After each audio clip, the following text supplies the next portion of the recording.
Coming up on this week's show, some ultra-rare Konami games have been found. A huge company from the past is reborn. And we get the inside story on the biggest skateboarding game ever. This week's show is brought to you by The Economist, the smart guide to the forces changing your world. And Beer 52, the world's most popular craft beer discovery club. Hello and welcome to the Retro Hour podcast, episode number 189, your weekly dose of retro gaming and technology news with me, Dan Wood. And me, Ravi Abbott. And just us two this week. Oh, you sacked Joe? What's going on? He's away in sunny Spain at the moment. Now, the thing I thought, Joe, obviously, he spends most of his time in sleazy rock clubs in the middle of the night. He needs to get a bit of sunshine, a bit of vitamin B every now and then. So he's away for a couple of weeks. But look, we've got an absolutely blinding couple of shows on the way over the next week or two. And I just want to say a big thank you because I've had loads of tweets over the last week. If you are new to the Retro Hour podcast, now last week we did our first ever crossover podcast episode with the amazing lads from Arcade Attack. The amount of tweets we've had from their listeners going, I hadn't heard the Retro Hour before and have just come on board this week. It's pretty incredible. It's a great way to kind of inform each other. And also I'd love to inform the listeners that now the Retro Hour is actually searchable within Google. So you can search even just retro podcast and we pop up and you can press play straight away. Straight from Google. That blew my mind when you showed me that the other day. So if you are new to the podcast, welcome on board. If you're one of our listeners who've, we get people who've listened to every single show for like nearly 4 years now. We really appreciate that. Welcome to this week's podcast. We've got a really good one coming up. Now, today we're going to be talking about a legendary sports game. And we did say it in the opening then, the biggest skateboarding game ever.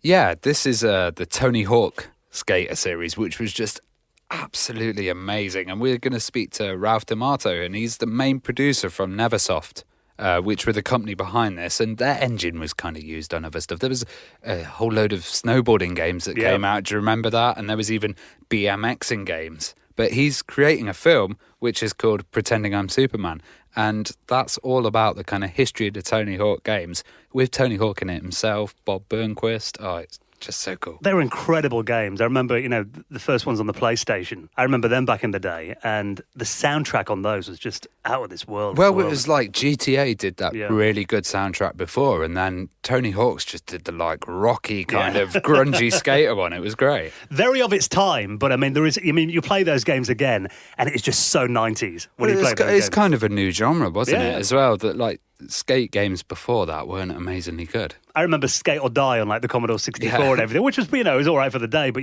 nothing like Tony Hawk's. That just took it to the next level. So Ralph D'Amato is going to be our special guest, and he'll be on the Retro Hour podcast in around 15 minutes from now. Now, it blows my mind that we're recording this at 7 p.m. and it's already dark outside. Yeah. What a year we've had in terms of live events. I think this has been our biggest year for live events. We've been all over the place. We've been to Ireland, we've been to Norway. Poland, oh God, yeah. Germany next month. Yeah. And obviously the Play Expos that we did earlier on in the year too. And there is more coming up. Usually when it gets to around this time of year, we're kind of just relaxing, there's no more events. Usually we can hide inside in the winter and play computer games. Not this year, though. Now, we've actually got 3 huge events that we're going to be at over the next month, actually. So the first one is going to be at the Retro Computer Museum in Leicester. Now, they do a big annual bash every year, and this is called Fantastic Retro Gaming, happening on the weekend of September 21st. And you're going to be DJing at that. Yeah. So I'm going to be DJing there on my Amigas, which should be really good fun. And this is kind of to help support the museum. Yeah. So it's a £10 donation per person, and you're going to get food, live music with that, a Quake deathmatch. Oh, really? Yeah, there's some awesome stuff going on, and I think Neil from the Retro Man Cave is going to pop down as well. Yeah, and I know they have those virtuality machines there that are worth a try too. If you watch Nostalgia Nerd did a video all about them recently when he was there, so definitely, if you want to come along and have a go on those, definitely worth attending that. And then something new that's going to be happening in our hometown. We'd have to travel very far. This is going to be the Retro Games Fair in Nottingham. Yeah, this is awesome because we always hear about these retro game fairs, but they're all over the place. But this one's actually happening in our hometown. Now, this is on Saturday, October the 5th. And it looks like there's going to be loads of bargains to be had here as well. The first one that's happened in Nottingham, which, our city, it's always been a bit hit or miss for kind of retro games. We'll go through stages where there's a lot going on, then there's not much. Well, it'll become trendy and the media types will get involved, and then suddenly it will become just back to the shops again, And our good friends at Bitmap Books are sponsoring it as well, so they're going to be there. Awesome. And it'll be happening on Saturday, October the 5th at the Britannia Hotel. That's in Nottingham City Centre, open from 11am till 4pm. £2 to get in. And the good thing about these shows is you just get so many bargains that you will not get online. Well, you don't have to pay postage and packaging. You know, I always kind of thought, is this stuff going to be cheaper at shows? Like, surely not. And then I actually went to shows and I was like, wow, it is. You know? Yeah. And you haven't got people like, bidding wars and all that going on as well. So if you've not been to one before, definitely worth a look. And we're going to be there too. So if you spot us around, come say hi. And then Amiga Germany on the 11th and 13th of October. My first time in Germany and to an Amiga show of this size as well. Oh, mate, you're going to love it. Pilsner all round. Yeah, you said it was on tap last year, didn't you? Free. Yeah. So, yeah, I might have to take a couple of weeks off after the after party to that. So, yeah, a few big events that we're going to be at. There is more, actually, that we'll let you know about soon. But, of course, you can keep an eye on all of those on our website at theretrohour.com. Now, before we get into this week's show, let's just give a huge thank you to the people who've made it into the Hall of Fame this week.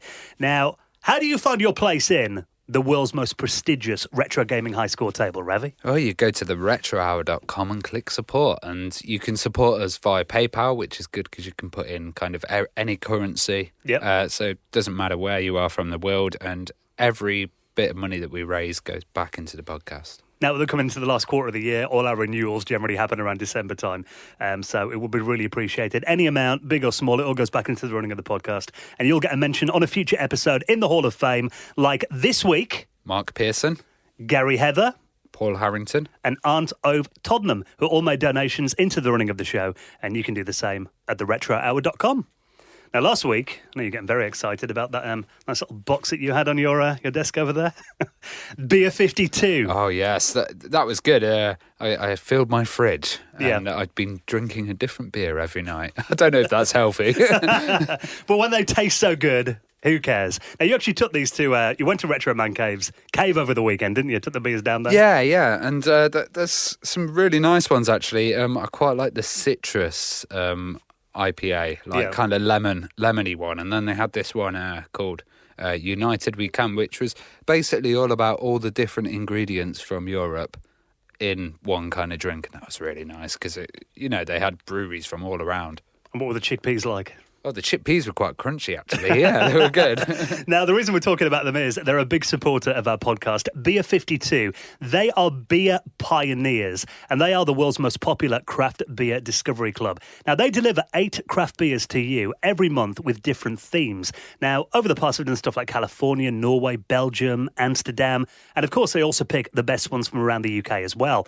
Now, we'd like to give you your own free box of Beer 52. All you have to do is pay £4.95 for the postage. And actually, if you sign up within the next 2 weeks, you will get an extra 2 free beers included as well. So we're talking 10 free beers. And if you do this right now, you'll have them ready for next weekend. Is there anything better than a weekend with beer and video games? Oh, it's great. And it's just this whole case. Yeah. Really big amount of size. I was just pulling them out constantly. My fridge, I've had to clear room. Ravi's eyes lit up like Christmas when he opened that box last week. And they'll also be sent to you next day as well, and will contain beer from all over the world. And the thing about it is, you can kind of tailor the beers that are in there too. So, you mentioned you like the pale IPAs. Yeah, like my dad would hate that. He'd probably go for like more bitters. Yeah. And that kind of stuff. So it's all to your taste. Yeah, you can tailor them. You can rate and review the beers you've collected on their website as well. And they don't hold you to ransom. You can leave at any time. So if you'd like to get your own free box of Beer 52 on us, all you have to do is cover £4.95 for the postage. Nip onto the website right now at beer52.com/retro. And like we said, it'll be sent next day delivery. Get 10 free beers if you sign up within the next 2 weeks at beer52.com/retro. Right, then we've got some good stories to talk about this week. A legendary company from back in the day are making a return. Do you remember Microprose? Yes, I do actually. They used to release everything. I even remember they had Microprose Soccer at one point, which was a kind of a one against FIFA, wasn't it? I mean, the big thing about Microprose back in the day were the simulation strategy games. They were like the kings of that, weren't they? In the late 80s and 90s. Stuff like Civilization, that was on there. Yeah. Pirates, that was a great game. Railroad Tycoon came out on there too. Now, Microprose actually went under in 2003. So it's been a a brand that's been missing from gaming for many years. But a bit earlier on this year, a guy called David Laguiette, he's actually the creator of Titan IM, which is one of the biggest open-world simulators out there at the moment. And he also does stuff like develop simulators to be used in the military as well. So, he's got a very good background. And he's actually now bought the rights to Microprose. Oh, that's really cool, actually, because kind of Maxis kind of took over from that simulator kind of area and stuff. And I always love Microprose. And you're right, actually, simulators at the moment, they're not really the kind of... There's these weird stuff like Euro Truck Simulator and stuff. But farming simulator. Yeah, farming simulator and weird mundane tasks. But there doesn't seem to be like Apache helicopter, military style stuff like we used to get with the huge manuals and all the controls. Yeah, you're right. I mean, a lot of them took a hell of a long time to get into, but when you did, it was like, when it clicked with you, you could spend weeks on them and time would just go by. Even Microsoft Flight Simulator was fun, I remember that. Well, Microprose Reborn, I mean, what's really exciting about this is he's actually got Bill Steely, who was the former owner of the company and the co-founder of Sid Meier's series as well. Wow. Okay. He's involved in it, so they're working together on this. And the first game is going to be Warbirds 2020, that they reckon is going to be out hopefully before Christmas this year as well. Now, they've actually got a Twitter account that's been kind of teasing, a bit cryptically, just a few graphics and box art kind of stuff from the games. But we don't know much more so far, but it looks like Microprose are back proper this time. Oh, that's good. And you think what they'll be able to do with simulators now with all the modern effects. Woo. And I love seeing, just looking at that logo, made me really nostalgic. Yeah, it did. With the helicopters in the background. Yeah, it's like there is just something warm and fuzzy about seeing those. Like, I miss seeing the Ocean logo on games. Stuff like how nice would that be to see on an introduction to a game, or the Gremlin logo coming out. Psygnosis for me, I just love that. Yeah, there is something, really, really nostalgic about seeing them. So, welcome back, Microprose. You have been missed. Now, Konami are obviously one of the most legendary video game companies in the world. Just when you thought you'd seen everything by Konami, there couldn't be possibly anything out there that we didn't know about. Well, it turns out these ultra-rare NES Konami games have been found recently and emulated as well. Now, this is a series called Space School. These were so rare because these were actually educational games that were released in the 80s by Konami. No record of them really online until recently, but it turns out there is a Russian YouTuber. He's called Russian Geek, actually, and he's a real hardcore Nintendo collector. And he found these games, and he's now put up a video playing them. He's teamed up with a guy who's like really well known in Russia for being kind of somebody who kind of deconstructs his old games and gets them running again, like strips down the code and all that kind of thing. But it turned out the weird thing about it is these games were made with the Japanese national broadcaster back in the day with Nintendo. And there were a series of 6 games that were made for schools. So you couldn't buy them, you can play them at home, they're literally for schools. And the 7th game was an educational title made for a Japanese gas company. This is really weird, because looking at these games, they've got a lot in common with... Do you remember the Codemasters released a load of games and they had to have that adapter on the front of it? Yeah. That would basically break the piracy code of the thing, because it wasn't an official Nintendo seal of quality. And the copy locker gets stripped out. Yeah. And they've got a kind of adapter here, which is interesting. And you don't see any Nintendo markings on the actual cart. It does say Famicom. Yeah, well, it was a Japanese release, but I think, you did get that right there. There was an adapter you needed called a QTA to run these. But I think the reason was because they were titles that were only released in schools and weren't on the shop shelves. So this device, like you said, probably bypasses the, official protection.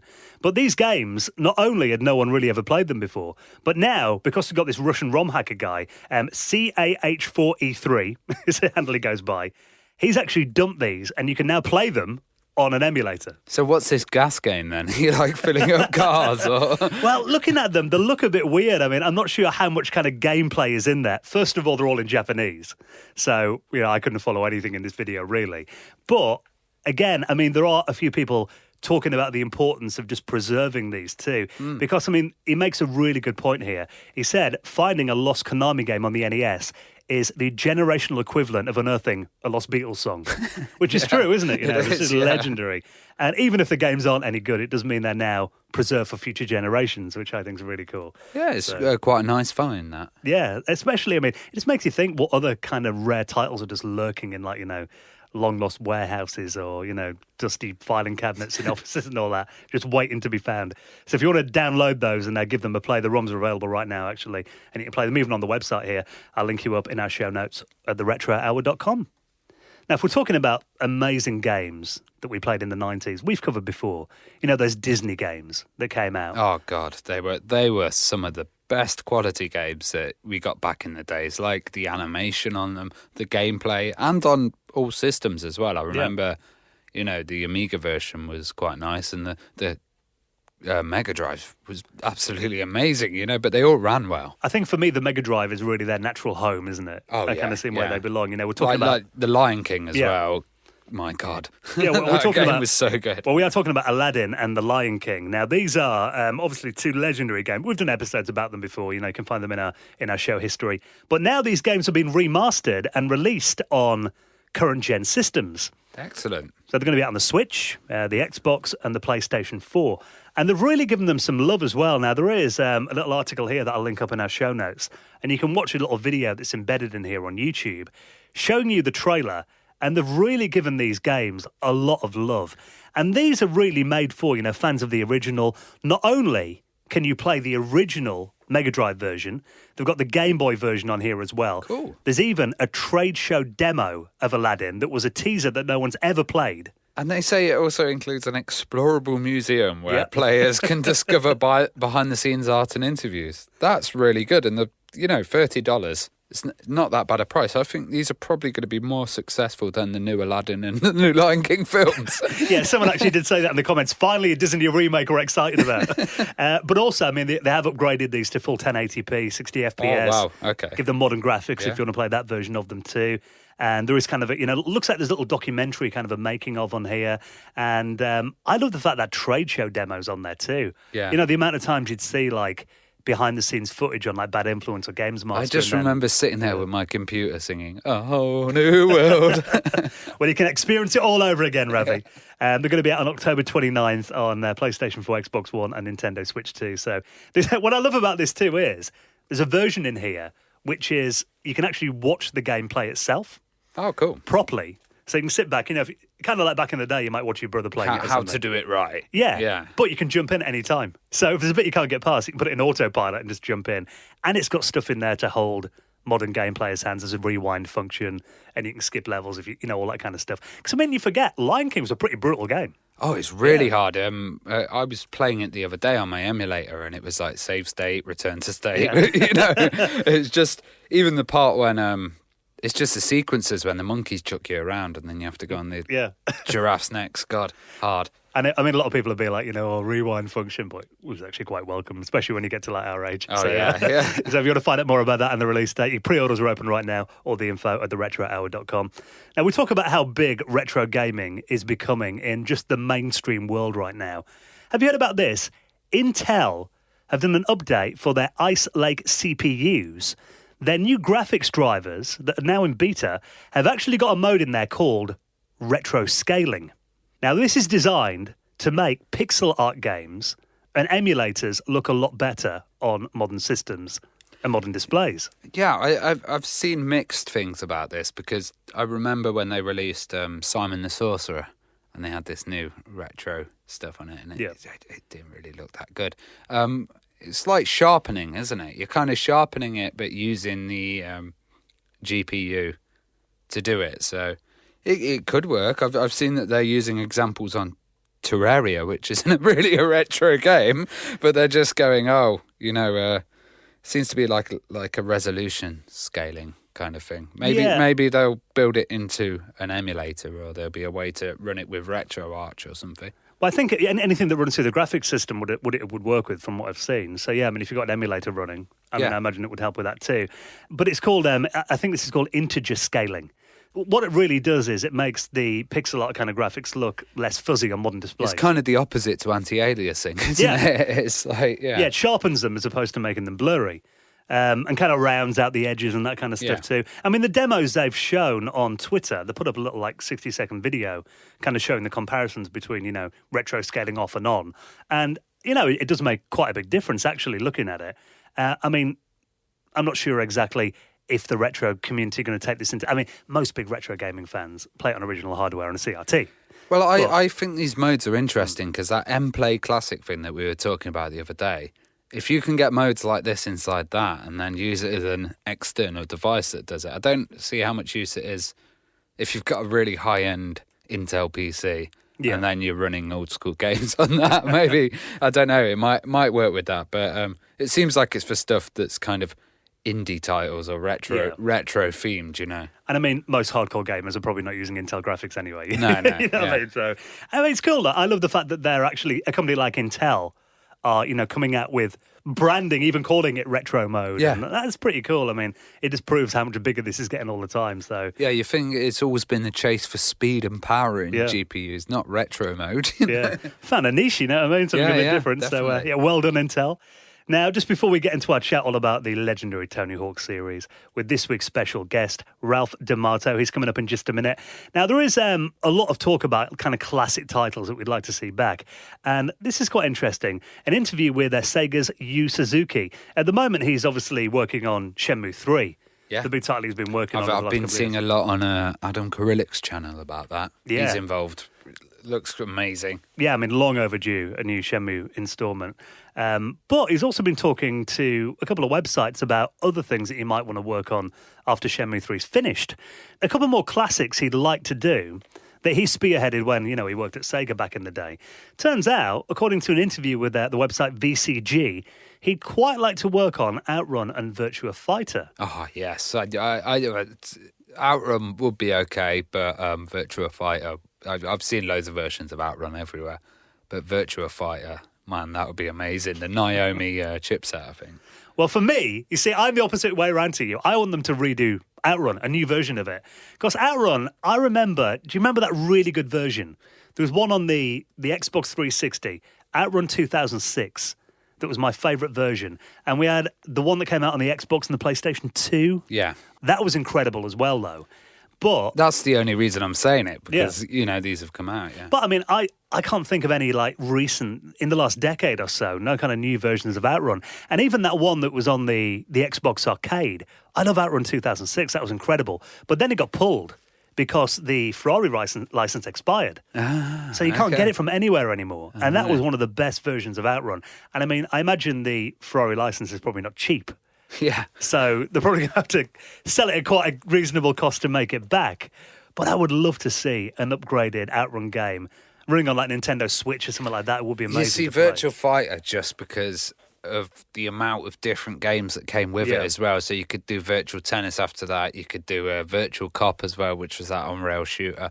All of the virtual series, you might, if they did a nice implementation. And it's cool that he's kind of thinking about doing it. I mean, This is not the only time I've read him talking about that. There's been a couple of interviews where he's kind of mentioned Sega obviously own the IPs, so he'd have to go with them. But at the moment, Sega seem really into the retro thing, so I can see them being up for it if he is. Virtua, that's how you say it. I'll get told off for saying What are you saying, virtual? Yeah. Well, I can already read the tweets coming in. Virtua Fighter, Rev. Yeah, sorry. So I think Virtua Fighter, though, I was never a massive fan of that franchise. I played it in the arcades and... I played it on the Saturn and the 32X. It's like when I came into the arcade and I saw that just complete, even though it was blocky, it was like the sun looked real, the sky looked blue, and it was just a world that I'd never been to before. So Virtua Fighter was really good. Maybe if I'd seen Tekken sooner, I might have been like, what's this? But you're right. The 3D was impressive because it was the first kind of 3D fighter I'd seen as well. But I was all about Mortal Kombat by then. It was like, but it would be welcome back though. So if we hear any more about that, we'll keep you posted.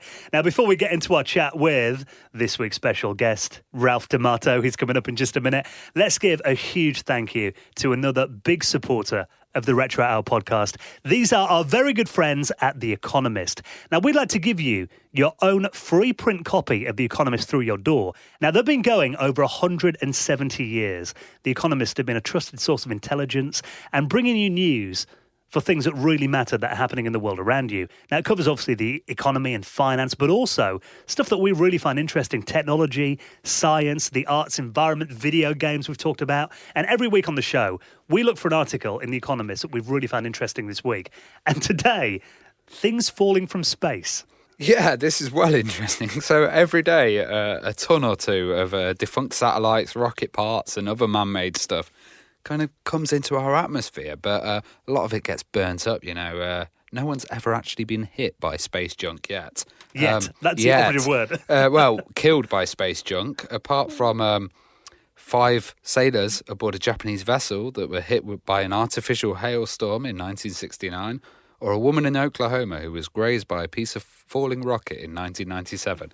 And they're saying as the world kind of grows and the Earth's surface gets smaller and the areas we can occupy, we've got more of a chance of kind of space rubbish coming and hitting us. So one day someone is going to get hit by a piece of space rubbish. That is really interesting. I've always thought that when you watch those kind of, the rocket launches and stuff, NASA do and everything, and you always think, there's bits that just drop off the rocket. Like you said, I imagine a lot of them do burn up, but you always think, what if they don't? Like, like there's that bit in Gravity, isn't it, where they're getting hit by other pieces of space junk, and it's like, So imagine that, you get all your house looking nice, Rav. Your place you moved into 2 years ago, and a satellite falls through your roof. Thruster lands on my foot. Who do you even go to if that happens?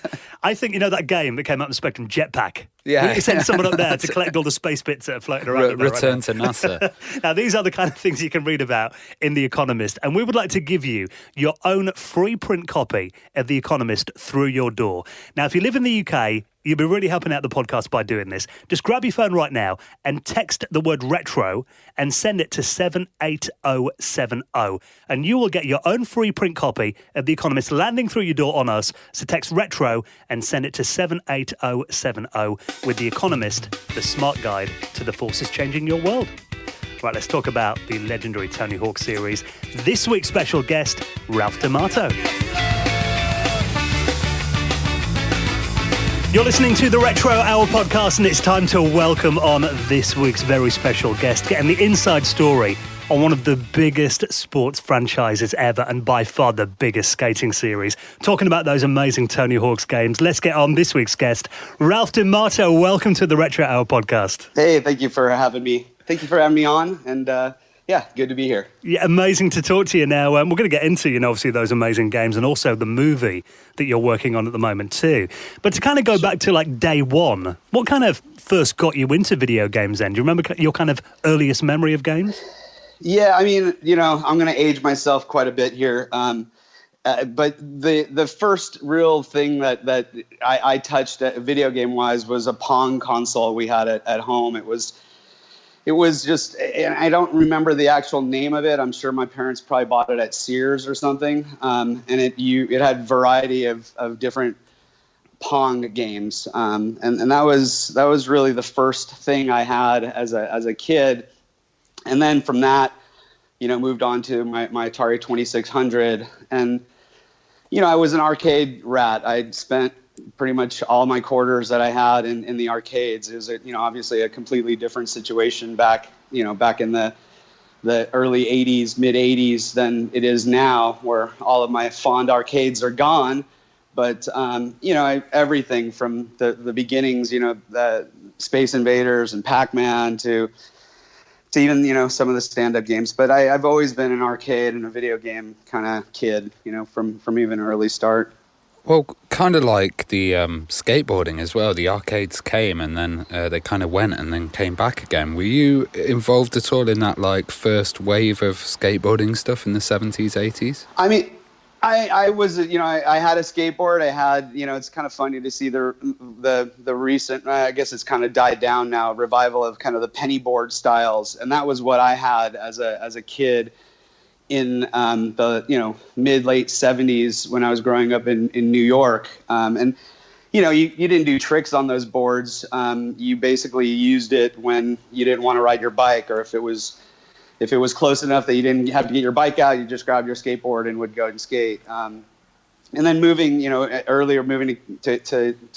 California, then I never considered myself a skateboarder, but I did skate, and I skated for transportation and fun, but no tricks. Never learned how to ollie. And for some of our listeners that might not know the difference between kind of 80s skateboarding and 90s, 80s was influenced by all the surfers, and they'd do the vertical ramp stuff, and the 90s was kind of the street stuff. So Rodney Mullen would do all this spinning around on his board, and then in the 90s he adapted it. Yeah, I took a lot of the freestyle elements that he was doing and adapted it to the streets. And I mean, skateboarding has always gone through different waves of popularity and changes, and things have come in and gone out, and it's kind of that's the way the activity is, and I think that's the way it's going to continue to be. So yeah, it's always changed. Well, I remember in the 80s, I remember my brother had a copy of Skate or Die by Electronic Arts. It was one of the first skating games I played.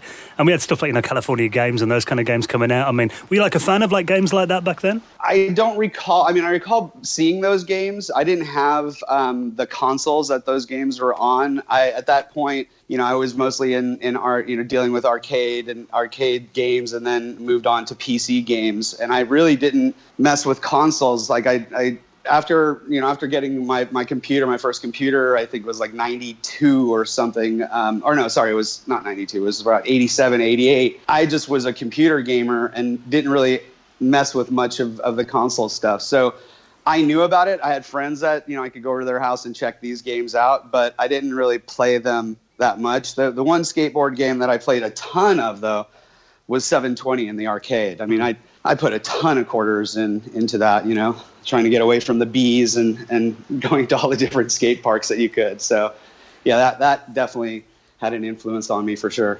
Well, how did you get your kind of job in the video games industry, and did you aim for that job in the first place?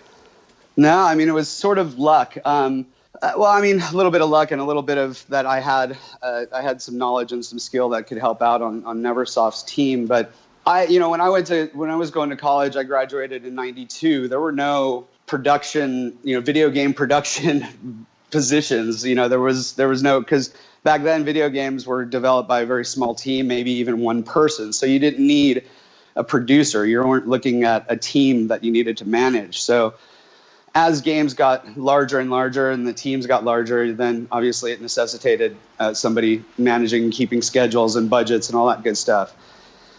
So I was fortunate enough to have known Joel Jewett. He was a friend of a friend, and I'd gone on camping trips with him, and we talked about his video game company over the years, and it was always like one of those things where I was fascinated with, wow, you're making video games, because they were such a passion of mine from a hobbyist perspective. So I would pick his brain constantly about what he's doing with these video games, and he knew that I was really interested in it. So out of the blue, he called me and asked if Activision had just signed them up to do a couple of games.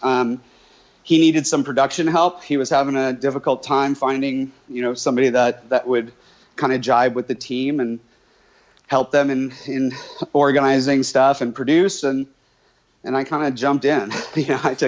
I was in sales at the time. I was a sales guy, and I was doing quite well. I had a house. I was doing fine, but I kind of just up and left my entire career that I had done and jumped ship and went over to work for Joel. And when I got there, it was they, like I said, they had two games. There was as I was told by Joel, there was this big licensed title, and that was Spider-Man. And since I didn't really have any experience in the production side or the creation side of video games, that was kind of too big of a licensed game to kind of put me on. So I was going to be put on this smaller skateboarding game.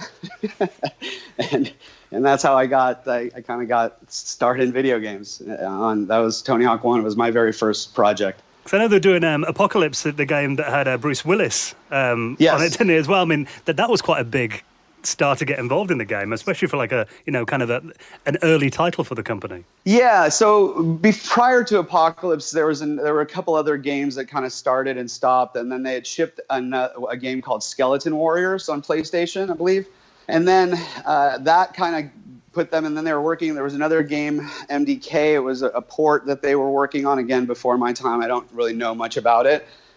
And they were shopping around a bunch of different things, and Neversoft was seriously struggling at that time. I mean, there were people that were getting IOUs for paychecks in hopes that there was something good on the horizon. Apocalypse, that was their first sort of venture with Activision, and it was one of those games that I wasn't there at this time, but from my recollection, it had gone through a couple previous developers and had stalled a few times. And again, it was one of those licensed titles, with Bruce Willis. So Neversoft kind of stepped up and knocked out that game in fairly short amount of time in video game time. I think it was, 9 months to a year or something. They finished it after it had been stalled for so long. And I believe that was what impressed Activision enough to then give Neversoft the additional 2 titles, Spider-Man and Tony Hawk's Pro Skater. What was the culture like at Neversoft? I heard they had really small teams. Yeah, I mean, the first team, the skate team, there was like 13 to 14 of us that worked on. The last, just in comparison, the last game, Project 8, there was probably about 150 people on that team. So the team size drastically changed with the new consoles and the expectations of having, reality. And you can't just have this, this colored texture on people's heads. They want to see, hair moving and all this stuff. So it necessitates having to, if you want to get a game done every year, which, I mean, in development time, when you count being in submission and all that stuff, you're really looking at about 9 months of development time. You have to really step it up, especially when the expectations of other games just get bigger and bigger. So, but it was nice at the beginning having that small team, and the culture was great. It was sort of being like on a sports team. When the game was on, when the video game was in production, everybody was giving it 100%, and there was no expectations of people taking off or vacations or even and then towards the end, even weekends we were there. So when you go through that kind of stuff, you kind of make tight bonds with people, and I still consider a lot of the guys my friends, and still hang out with them. So. Well, that first game, Tony Hawk's Pro Skater, when that came out, I mean, that was an absolute phenomenon. What was kind of the story with Activision approaching Neversoft with the game, and what's kind of the background on it then? Where did that kind of idea and the story for the game come from then? At the time, Activision, I don't think was in the best shape financially. I don't know that this was all pre-Call of Duty, and World of Warcraft and all the major titles that they have now.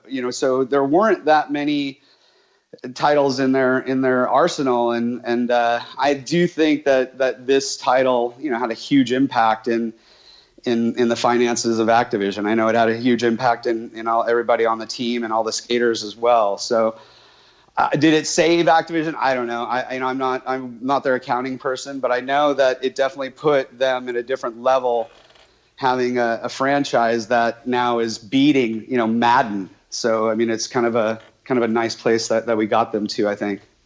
Yeah, I mean, we were talking before we started recording. I mean, Ravi mentioned, having that demo on the PlayStation Magazine demo disc, 10 minutes long, and every kid at school would just play that. I mean, that game was...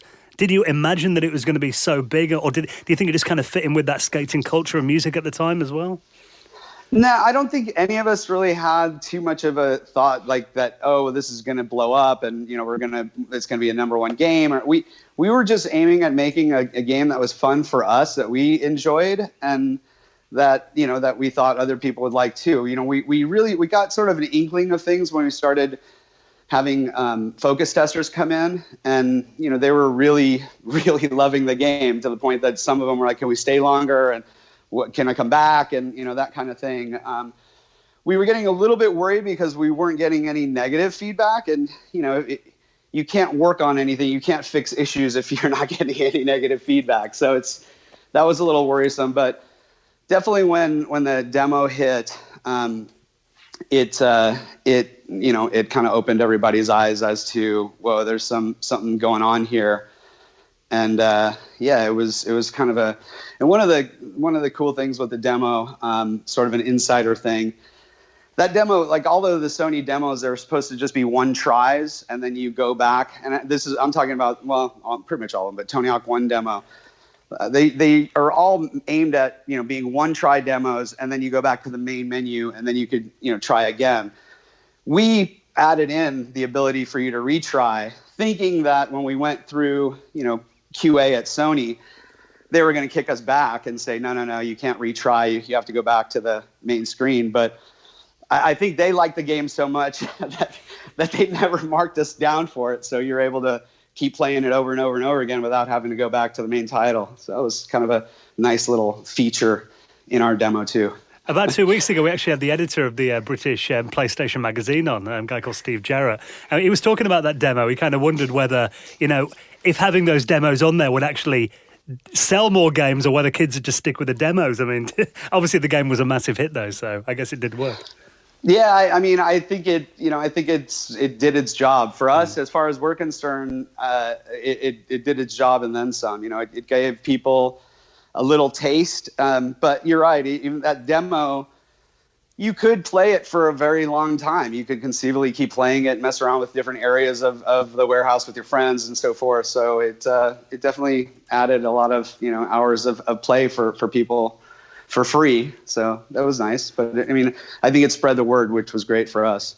Well, the new thing with this kind of CD technology was full soundtracks on games, and GTA showed us a really good soundtrack. And Tony Hawk's Pro Skater, the soundtrack was awesome. Did you kind of go around looking for tunes and artists to come on board, and how did you guys pick the songs? Yeah, initially we worked. So I one of my production duties became the soundtrack and managing the soundtrack. So the way the process ended up is it was a group of us that would meet and have meetings weekly, and we would kind of come in and throw out songs and different tracks that we liked that we thought would fit the game. Early on, I think there were the first couple, first one, I think the first one there was music producers, and there were internal folks at Activision as well as in Neversoft that made suggestions. Then it became more of a committee, a music group. I would organize everything in spreadsheets, get MP3s of all the songs, because back then you couldn't just YouTube a song and have it come up. So it was a little bit more involved. And then each title we had a specific budget on how much we could spend on music. And I would work there was a music supervisor, Tim Riley at Activision. I would work with him, and he would then reach out to all the bands and the labels to do all the licensing. And, it's sort of one of those juggling games.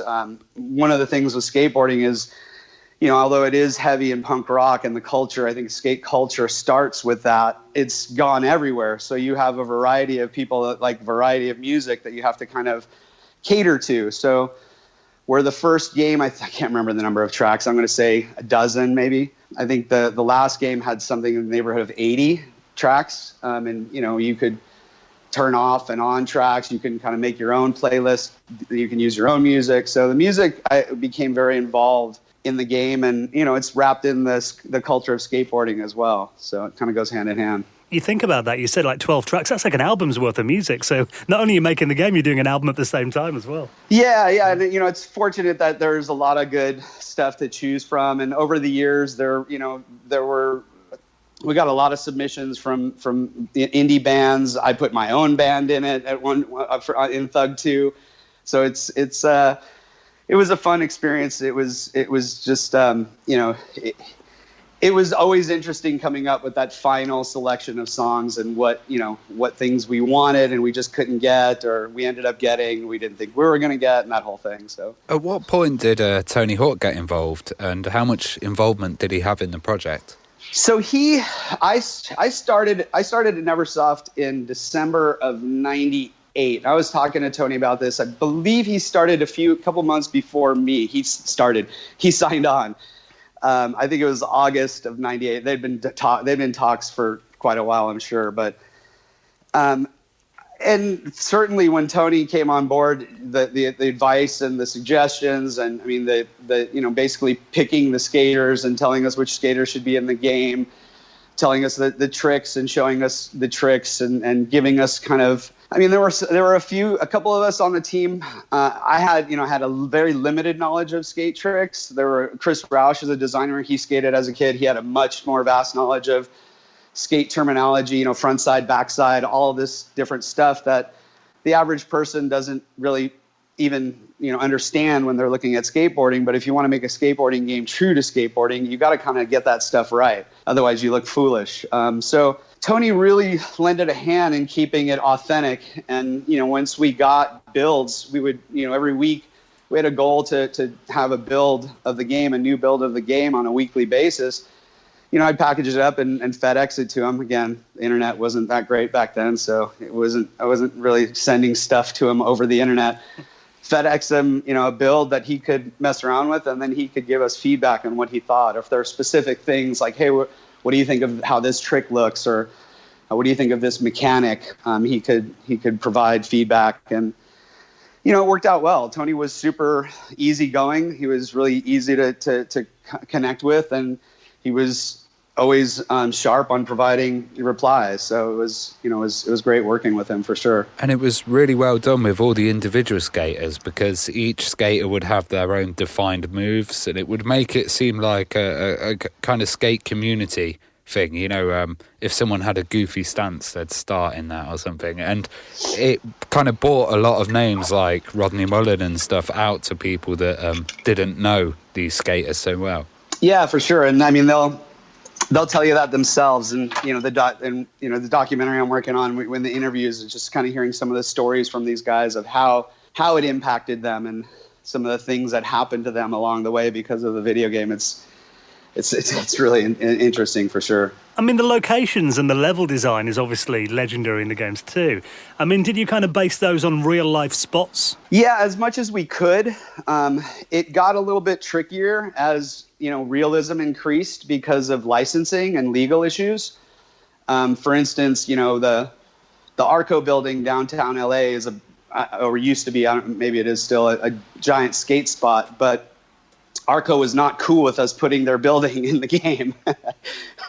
So you kind of had to run a line, with spots like real location spots like Skater Island. We would actually, and Activision would reach out to them and do a license deal with them to, for coverage in the video game. We'd get to use the design of their park in the game and that kind of thing. So yeah, I mean, we tried to use as many real world locations as we could, especially when we had just countries or Australia, we'd go, or Spain, Spain as a level. The guy we'd fly out, a team designer and an artist to go and, really take reference shots of all these different key skate spots in Spain. And then the designer's job was to kind of seam them into this level that sort of makes sense if you go there and lines up, but it's all kind of a combination of different parts of the city mixed together. So yeah, the goal was to make it, and obviously that again was a nod to the skate community. When they saw things in there that they knew in real life, it was like, whoa, these guys get it, they understand.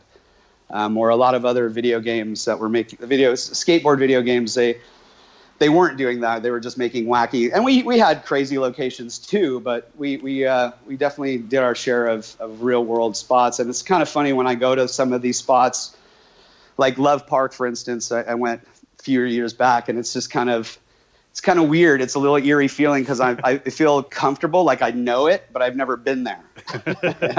I could tell you where things are, but I've never been there in real life. So it's kind of fun. Well, as a lot of games kind of did at the time, you did collecting items to complete levels, and I find the coolest one really worked with the skate scene at the time was finding the secret tape. Do you remember that skate magazine, 411 VM, I think? Yes. For sure. They used to dig holes and leave merchandise in a certain area, film it, and then the kids would just run and rampage to get that secret tape and dig up the whole area. It reminded me of that. Ronnie Krieger used to do that a lot on 411. Yeah, that was that. We had subscription to 411 at the office. And literally every lunch we watched skate videos. So that was sort of the idea behind that. I mean, we had to get ourselves into the skate culture. So pretty much every lunch, I was going to skate shops, buying every skate, VHS tape that I could find, and we would blister through them at lunch while we're eating, we're watching skate and kind of absorbing the culture. Well, that also really worked well with the kind of full motion video on the PlayStation and having that extra element of entertainment. Yeah, the FMV, the video and the video walls and all that good stuff. They work well as unlockables. I think people, once they realized, I get a video of this character after I blast through that, then it kind of inspired them to I want to blast through the game with all the skaters. So it was a nice little reward at the end of your hard work of playing a video game. Well, you mentioned about the FMV stuff in there too. I mean, you had some great textures in there too, that full soundtrack. Fitting all that onto a single CD-ROM, was that like quite a challenge? Yeah, that's Mick West, lead programmer and kind of one of the partners, original 3 at Neversoft. I can't tell you how compression algorithms work, but I can tell you if anybody, Mick was kind of like the king at getting everything to fit on the disc and getting things to work properly, even to the point of, having to map out the location of the data on the disc. So when, you have music on the outside, music and video on the outside of the disc, that because it's spinning faster, so you get better reads, and just really crazy stuff that he and the other programming team, others in the programming team did to compress and still provide the quality that we got. So it was a juggling act for sure. And every time we moved to a new platform, we moved from CD to DVD, we're like, oh wow, look at all this extra space. We always ended up filling it up. Yeah. Talking about the development of the first game, I mean, was there anything you kind of remember during development that either got changed or got cut from the original title? There were a couple level ideas that were cut. There was this freeway thing that we were going to do that was just very initial layout that got cut. I believe there might have been I'm not sure if it was 1 or 2, a San Francisco part that got cut. And I'm fairly certain that we had already started work on the manual in 1, but the work to get that all working properly throughout the game was going to be way too much to include it in 1. But I could be wrong. It's kind of, again, it's a little bit hazy, but I'm fairly certain we were at the beginnings of doing that. And it was kind of a good and bad thing. We'd get bummed that certain things couldn't make it, but it would also be the start of a punch list for the next game, and we knew we want to explore this stuff that we didn't get to do in the last one. Well, Tony Hawk's 2 was a great kind of improvement because you just improved a few things, you kept the same engine, and a few features that were added were like the level editor. I thought that was fantastic. Yeah, it was also probably one of the sources of the most bugs that we had in the game and the most bug fixing. As you can imagine, when you move things around and let people have the ability to kind of have the freedom back then, and it was a difficult task. And I'm not saying like there was a lot of bugs because of the programming. Ryan McMahon was the programmer that headed that piece of it up, and it'd be a daunting task for anybody. And I think he did a bang up job on it for sure. But it's just so many different variables, so many things that you don't have control over, and the biggest one of those variables is the people designing. People would just make really crazy stuff that you had no idea why would you ever want to do that, and it would break the game. So it was an incredible, really cool part of the project and the game as a whole, but it was a bear for sure. Well, the multiplayer and additions and the kind of skater mini games were like taken directly from real life. That was the first time I'd kind of seen.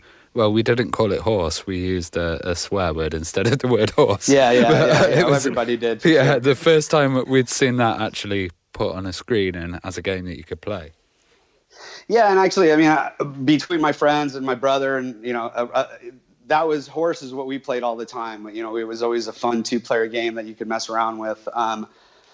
Until we got into 3, which then brought you full online. Those games were super fun to mess around with. Well, was the Neversoft engine used on any other titles? I'm fairly certain it was used on all of the O2 titles. I don't know if you recall, like the O2 lineup that Activision had, where they then expanded and they did Matt Hoffman and there was a snowboarding. I don't remember all of the names. Sean Palmer was a snowboarding game, I think. There was a wakeboarding game they did, and a surfing game. So I'm pretty certain all of those were developed on the Neversoft engine. I don't know that anything else Gun was obviously developed at Neversoft, so it's the Neversoft engine as well. But I don't know of any other titles that might have used it. Well, when you started seeing other games coming out, kind of skating games, BMX games, I remember an awful one, BMX XXX, which was like a sexy BMX thing. Yeah. What did you start to think? And were you guys threatened at all? We bought all of them. I don't think we felt threatened. And I think that was also part of the strong leadership of Joel Jewett. No one was going to threaten Joel. So I don't think we felt threatened. I think some of those games, they're learning experiences. They're things that we could learn from. A lot of it was learn what not to do, fortunately for us. But we definitely looked at all of them, and it was interesting. They were all using the exact control scheme that we created, but I guess, what do they say? The finest form of flattery is somebody imitating you. I guess. I don't know. That's kind of how we eventually took it. I'm sure, there are some points where we're very, not obsessed, but protective of our license and of our title. But all we had to do is just wait till the numbers came out, the sales numbers, and every year it was, one after another, these other games started going by the wayside. Well, the most drastic change I kind of remember was when Tony Hawk's Underground came out, and it kind of introduced this storyline with the actors, Bam Margera and the guys from Jackass, and I really enjoyed that. How did it go down with the fans? I think, obviously I think it did well. If you look at the sales numbers, that game did extremely well. It definitely took the series into a different direction, with story as opposed to, it's just more of a platformer as it was. I enjoyed it. I'm not a huge story video game guy. I'm more about just gameplay, pure gameplay. So it was, I enjoyed the story. Was it something that I was like, well, this is, for me, this is the biggest part of the game? No, but I know that other people, I know the director of my film, Ludwig Gür, I know he loved the story. so it had a different impact for different people, but we were always trying to figure out a new way to bring the game to people with a different little flavor. So we didn't just get labeled as, oh, it's just the same old game, and you gotta kind of keep it fresh, which is what we were trying to do. Were there any features that you wanted to see in Tony Hawk games that never got implemented, or anything that was kind of talked about that never happened?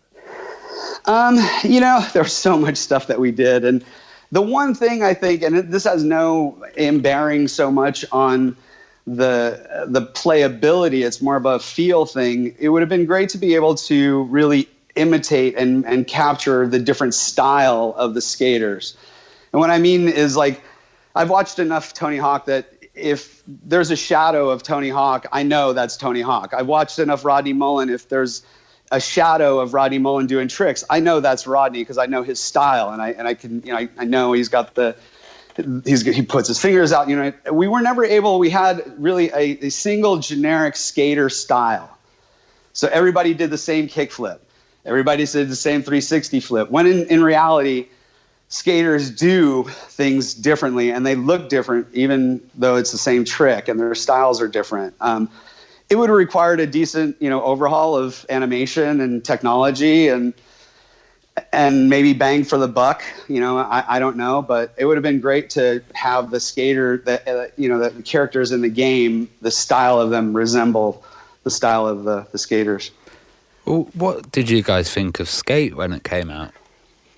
That added more of that stylistic approach that I enjoyed. But the problem I had with Skate is my fingers were so just accustomed to just the Tony Hawk controls that I could not get my head out of being able to play that game, because I did not want to relearn a control system, and I was already really pretty decent at the Tony Hawk controls.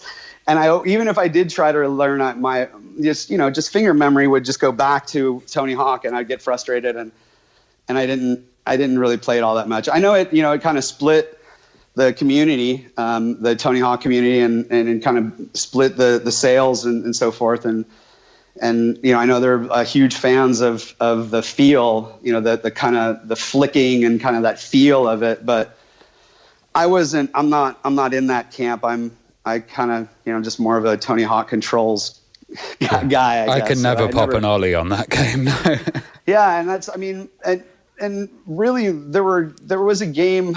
So when we were coming out with Tony Hawk 1, Thrasher Skate and Destroy came out. I think they actually even came out a little before us. And their game was also more a realistic game. It was more of, it was, you kind of had to learn to do the tricks, from a starting point of really nothing, just pushing around. So it was very similar to skateboarding. And you even got chased by a security guard, I remember. Yeah, and it didn't do that well. And, you can't just, it's a balance. You can't, and when it comes to skateboarding video games, you can't just, cater to the gamers or the skaters. You want to have a balance. And I think that balance was too skewed to the skaters and not the video gamers, where skaters really loved Thrasher because it did kind of depict what they were doing a little bit better. But come on, if you want reality, go get a skateboard, go outside and skate, Well, Proving Ground was an amazing title, but there were quite a few delays with a late demo, etc. What happened then? I wasn't involved in Proving Ground from a development standpoint. I was over at Tony Hawk Inc. at that point, working for Tony, and after 8 years of working at Neversoft, I kind of needed a switch and took a pretty decent sized vacation, and then Tony offered me a position over there. So I don't really know any of the details of Proving Ground. I can only imagine, I wasn't there anymore, so. Did you enjoy Project 8 as well? And what did you think of that, kind of wrapping up the series, Yeah, I enjoyed it. It obviously my heart and, the heart of my, for me, was at the beginning of the series. And there were a lot of the original guys had, as do people do, they go on, do their own things and go on to other projects and leave and so forth. So it was a little bittersweet. I still had my heart in the Tony Hawk video game, but I really needed to take a break and look for something else to do. And so I without any plans, I was just gonna kind of sell my house, move back down to Orange County where my family and friends were, and then figure out what I was going to do after that. And sent around my little emails to people to tell them, hey, it was great working with you, and Tony offered me a job, which was kind of nice. Well, moving to the present day, pretending I'm a Superman. So This is a movie with the story of Tony Hawk's skater games. Why did this need to be told, and where did the idea come from to make a movie about it? So I think both myself and my director, Ludwig, we both thought about doing a documentary for a while. He is more of comes from more of a fan perspective. Myself, just more of telling the story of this kind of phenomenon that happened and occurred through a video game that really the expectations weren't very high for, and just the impact that it had, not only with the team and the skaters, but the fans globally, and even the musicians that were involved in the video game. We've interviewed a few of them that tell their stories on how the game impacted them. So it's been in both of our heads for some time, and it kind of took us to cross paths on YouTube, I think, for us to then go, okay, let's do this. And that's kind of what happened. He had this video on YouTube. It was a fan video of sort of the history of all the Tony Hawk games, and it was really amazing detail.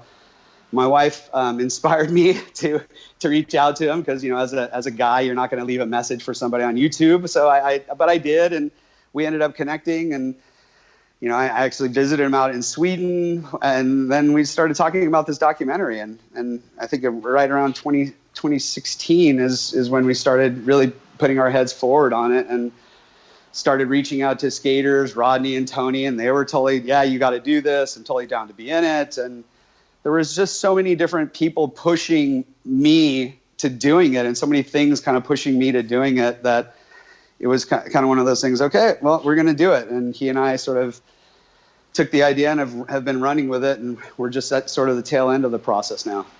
Well, how much of the stuff that we're going to see in there is kind of like never before heard stories, and maybe stuff like, footage and designs that haven't been seen before? Is there much of that in there? Yeah, we've got a bit of, we've got a bunch of all of the above, stories directly from the people involved, not, and I'm sure there are repeats of stuff that you've seen in magazines, but now you get the opportunity to actually see the skaters. We've got a number of the original skaters from the game. It's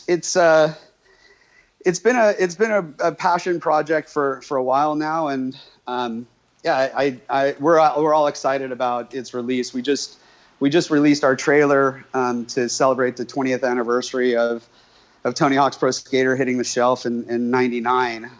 So if you go to our webpage, thpsfilm.com, you can check it out, or if you hit up any of our social media at thpsfilm, you can check it out. So yeah, we're super excited. Well, it's great to see people like Rodney Mullen in it as well, because there's been a wider kind of look at skateboarding. I recently saw his TED Talk that he did. Yeah. And it's great to have these legends actually all together and kind of all in one place. Yeah, Rodney's one of my favorites. He and I keep in touch with Rodney. We're friends. We'll continue to be friends. He's one of my favorite individuals. He's got such a creative brain, and he's just a great all-around person to talk to and to be around. And he's super, super inspiring for sure. TED Talk, I loved it. Anytime he does any of those kind of talks, or if you checked him out in the Bones Brigade documentary, he was really, really good in that as well. So how far along is the movie now then, and can you give us any exclusives? This is going to be out on Friday this week. No, we haven't announced a release date quite yet. We're just kind of doing the final round of just tidying things up and taking care of licensing and legal issues, and just dealing with all the, finding distribution and all of that good stuff. We're definitely shooting for it to be out by the end of the year. We just don't have a date quite yet. How do you plan to distribute it? VHS 411 style, in the words would be good. Yeah, I think we're going to stick to streaming this time around. Yeah, there's this new thing called Hulu. You can't get that on your VHS recorder, Ravi. I don't know. It is kind of funny. We do get, from the press and from the trailer that we dropped, we've getting emails from lots of different people asking to help out and things, and even things like, when are you going to do a theatrical trailer? And these are things I hadn't thought about. This is just sort of a small documentary that Ludwig and I have been working on.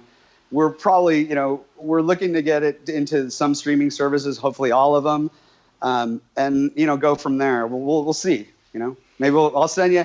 If we do get, if there are companies out there still pressing VHS tapes, hit me up. We'll let you know if anyone gets in touch. Well, Ralph, it's been incredible getting your stories. I mean, that game really did change the world, and it's got some great memories for Ravi and I as well. So, and what a great 20th anniversary celebration to be working on this movie as a tribute to Tony Hawk's as well. So, really appreciate you coming on this week and sharing your stories, Ralph.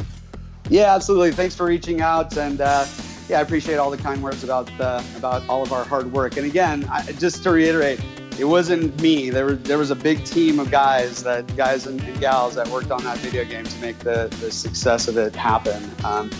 And everyone put their hearts into it, and we're really all happy when we get to hear these stories of people that enjoyed it so much. So thanks for having me on.